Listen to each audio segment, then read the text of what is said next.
Welcome friends. উচ্চ মাধ্যমিক 2026 যাদের থার্ড সেমিস্টার আগামী সোমবার অর্থাৎ 8ই সেপ্টেম্বর থেকে শুরু হচ্ছে, তো সেই সময় মাধ্যমিক বিদ্যালয়গুলির অন্যান্য ক্লাস কি হবে সেই সম্পর্কে আজকে মধ্যশিক্ষা পর্ষদ থেকে দেখুন 1 সেপ্টেম্বর বিজ্ঞপ্তি দিয়েছে।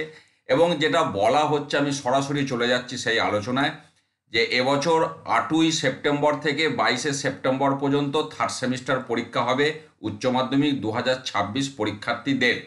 তো যে কারণে বলা হচ্ছে all activities including secondary classes 6 to 8 shall remain suspended in all the 2106 higher secondary examination venues. অর্থাৎ যে সমস্ত উচ্চ মাধ্যমিক বিদ্যালয়গুলিতে থার্ড সেমিস্টারের ভেনু হবে 2106টা এরকম উচ্চ মাধ্যমিক বিদ্যালয় আছে, সেই বিদ্যালয়গুলিতে ওই পরীক্ষার দিনগুলি ষষ্ঠ থেকে অষ্টম শ্রেণী অর্থাৎ 6, 7, 8 এই তিনটি ক্লাস টোটালি বন্ধ থাকবে।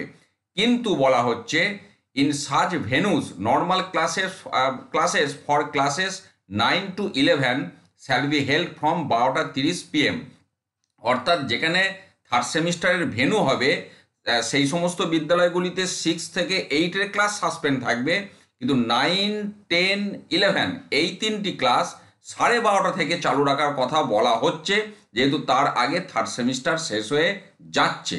এবার যেটা বলা হচ্ছে all other school which are not venue for HS examination 2026 shall have usual classes as per school timing and routine. অর্থাৎ যে বিদ্যালয়গুলিতে উচ্চ মাধ্যমিকের ভেনু হবে না সেই বিদ্যালয়গুলিতে স্বাভাবিক পঠন পাঠন সমস্ত ক্লাসের জন্য চালু থাকবে।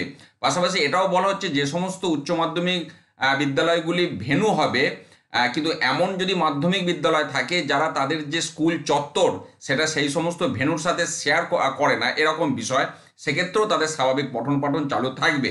কিন্তু এখানে একটি বিষয় আমি বলবো বাদ যাচ্ছে, সেটা হচ্ছে এই সেপ্টেম্বর মাসেই কিন্তু একাদশ শ্রেণীর ফার্স্ট সেমিস্টার পরীক্ষাটা আছে, যা রুটিন বিদ্যালয়গুলি তৈরি করবে।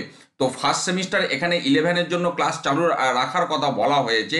এবার বেশিরভাগ বিদ্যালয়ে আমার যেটা ধারণা ওই একই সময়কালেতেই দেখা যাবে তারা ফার্স্ট সেমিস্টার পরীক্ষাটা হয়তো করবে। তো সেক্ষেত্রে যে বিদ্যালয়গুলিতে শুধুমাত্র ফার্স্ট সেমিস্টারের পরীক্ষা হবে সেই বিদ্যালয়গুলিতে অন্যান্য ক্লাসের পঠন পাঠন নিয়েও কিন্তু একটা বিজ্ঞপ্তির প্রয়োজন ছিল। আমরা আশা করব এই সপ্তাহের মধ্যেই সেই বিজ্ঞপ্তিও আমরা দেখতে পাবো।